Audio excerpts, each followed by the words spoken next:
Today is it's not hyperbole to suggest a very solemn moment. Today, the Supreme Court of the United States expressly took away a constitutional right from the American people that it had already recognized. They didn't limit it, they simply took it away. That's never been done to a right so important to so many Americans, but they did it. It's a sad day for the court and for the country. 50 years ago, Roe v. Wade was decided and has been the law of the land since then. This landmark case protected a woman's right to choose, her right to make intensely personal decisions with her doctor, free from the interference of politics. It reaffirmed basic principles of equality, that women have the power to control their own destiny, and it reinforced a fundamental right of privacy, a right of each of us to choose how to live our lives. Now, with Roe gone, let's be very clear. The health and life of women in this nation are now at risk. As chairman and ranking member of the Senate Judiciary Committee, as vice president and now as president of the United States, I've studied this case carefully. I've overseen more Supreme Court confirmations than anyone today, where this case was always discussed. I believe Roe v. Wade was the correct decision as a matter of constitutional law and application of the fundamental right to privacy and liberty in matters of family and personal autonomy. It was a decision on a complex matter that drew a careful balance between a woman's right to choose earlier in her pregnancy and the state's ability to regulate later in her pregnancy. A decision with broad national consensus that most Americans of faith and backgrounds found acceptable, and that have been the law of the land for most of the lifetime of Americans today. And it was a constitutional principle upheld by justices appointed by Democrat and Republican presidents alike.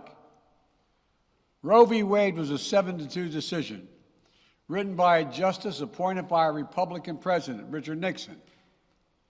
In the 5 decades that followed Roe v. Wade, justices appointed by Republican presidents from Eisenhower, Nixon, and Reagan, George W. Bush, were among the justices who voted to uphold the principles set forth in Roe v. Wade. It was 3 justices named by one president, Donald Trump, who were the core of today's decision to upend the scales of justice and eliminate a fundamental right for women in this country. Make no mistake, this decision is a culmination of a deliberate effort over decades to upset the balance of our law. It's a realization of an extreme ideology and a tragic error by the Supreme Court, in my view. The court has done what it has never done before, expressly take away a constitutional right that is so fundamental to so many Americans that had already been recognized. The court's decision to do so will have real and immediate consequences. State laws banning abortion are automatically taking effect today, jeopardizing the health of millions of women, some without exceptions. So extreme that women could be punished for protecting their health.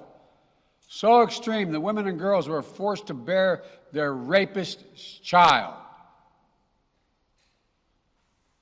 With the child, a consequence.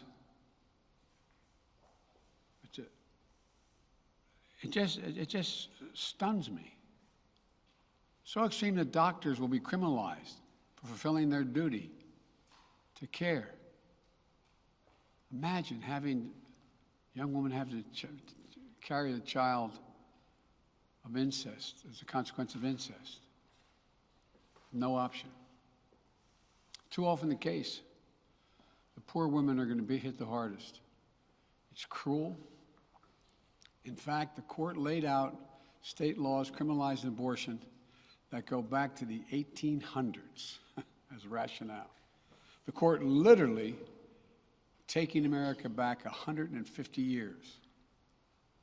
This is a sad day for the country, in my view. but it doesn't mean the fight's over. Let me be very clear and unambiguous. The only way we can secure a woman's right to choose, the balance that existed, is for Congress to restore the protections of Roe v. Wade as federal law. No executive action from the president can do that. And if Congress, as it appears, lacks the votes to do that now, voters need to make their voices heard. This fall, we must elect more senators and representatives who will codify women's right to choose into federal law once again. Elect more state leaders to protect this right at the local level. We need to restore the protections of Roe as law of the land. We need to elect officials who will do that. This fall, Roe is on the ballot. Personal freedoms are on the ballot. The right to privacy, liberty, equality, they're all on the ballot. Until then, I will do all of my power to protect a woman's right in states where they will face the consequences of today's decision. While the court's decision cast a dark shadow over a large swath of the land, many states in this country still recognize a woman's right to choose. So, if a woman lives in a state that restricts abortion, the Supreme Court's decision does not prevent her from traveling from her home state to the state that allows it. It does not prevent a doctor in that state from treating her. As the Attorney General has made clear, women must remain free to travel safely to another state to seek care they need. My administration will defend that bedrock right. If any state or local official, high or low, tries to interfere with a woman's exercising her basic right to travel, I will do everything in my power to fight that deeply un-American attack. My administration will also protect a woman's access to medications that are approved by the Food and Drug Administration, the FDA, like contraception, which is essential for preventative health care, mifepristone, which the FDA approved 20 years ago to safely end early pregnancies and is commonly used to treat miscarriages. Some states are saying that they'll try to ban or severely restrict access to these medications. But extremist governors and state legislators are looking to block the mail or search a person's medicine cabinet or control a woman's actions by tracking data on her apps she uses are wrong and extreme and out of touch with the majority of Americans. The American Medical Association, the American College of Obstetricians and Gynecologists wrote to me and Vice President Harris stressing that these laws are not based on evidence and asking us to act to protect access to care. They say by limiting access to these medicines, maternal mortality will climb in America. That's what they say. Today, I'm directing the Department of Health and Human Services to take steps to ensure these critical medications are available to the fullest extent possible. And the politicians cannot interfere in the decisions that should be made between a woman and her doctor. And my administration will remain vigilant as the implications of this decision play out. I've warned about how this decision risks the broader right to privacy for everyone. That's because Roe recognized the fundamental right to privacy that has served as a basis for so many more rights that we've come to take for granted, that are ingrained in the fabric of this country. The right to make the best decisions for your health. The right to use birth control, a married couple in the privacy of their bedroom, for God's sake. The right to marry the person you love.